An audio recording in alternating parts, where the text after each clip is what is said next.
Sambitin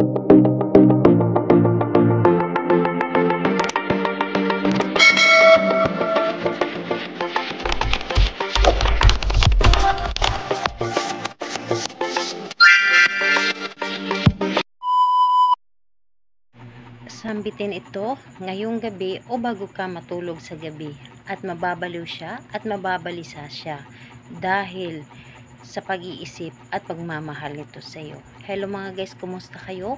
Panibagong araw, panibagong video na naman tayo, and sa araw na ito ay isa na namang video ang aking ituturo sa inyo na simpleng gabay o simpleng pamamaraan na makakatulong sa atin. At bago ang lahat, gusto ko lang mag-disclaimer sa mga taong hindi naniniwala at hindi gusto ang mga kagaya nitong video. Please skip this video and maghanap ka ng videos na gustong gusto nyo, dahil ang video na ito ay para lamang ito sa mga taong naniniwala and gusto mag-try. Sa lahat po ng mga nagko-comment dito sa aking video, dito sa loob ng aking channel, mag-ingat sa lahat ng mga nagre-reply sa inyo na dinadala kayo sa kanilang WhatsApp in Imo app upang makaiwas po tayo sa scam. Ngayon po ituturo ko sa inyo paano siya mababaliw sa labis na pagmamahal sa inyo. Ito ay pwedeng gawin sa inyong mga partner na parehas ang kasarian, babae ito babae, and lalaki ito lalaki. And syempre naman sa ating babae at lalaki na mag-partner, and pwede mo rin itong gawin sa inyong ex, at pwede mo rin itong gawin sa inyong crush.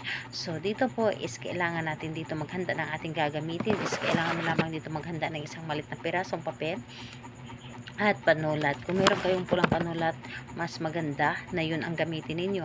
Pero kung wala, kahit anong klaseng panulat na meron kayo. So, ayun.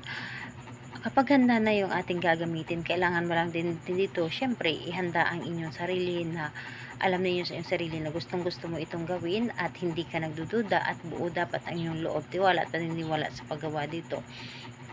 So, ayun. Kapag ready na, pwede mo na itong umpisan.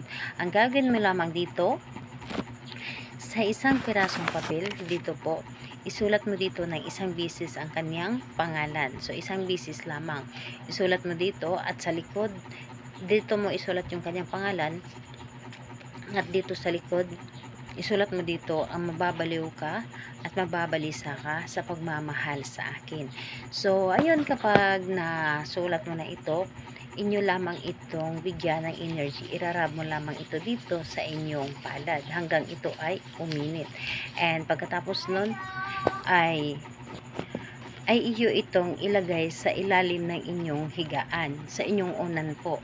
So, pagkalagay mo ito dito doon sa ilalim ng inyong unan, ito ay inyong hihigaan. Syempre, inyo itong uunanan.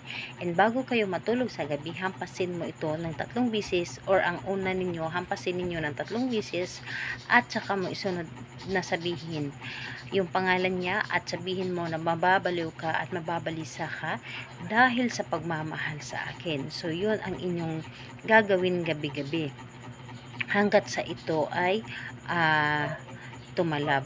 So, ayun po, mararamdaman ninyo ito na gumana na, and kayo mismo ang makakaramdam nito kapag ito ay gumana na. So, again po, pwede itong gawin sa inyong ex at inyong crush. Siyempre sa inyong partner na rin. So, kung magtatanong ka kailan siya pwedeng gawin ito sa araw ng Tuesday and Friday. Pero, kung wala kayong time sa araw ng Tuesday and Friday, pwede naman sa ibang araw. Basta, ramdam ninyo sa inyong sarili na gustong gusto mo itong gawin at malakas ang inyong energy. So, yun po. Salamat po sa inyo. Bye bye everyone. God bless us all.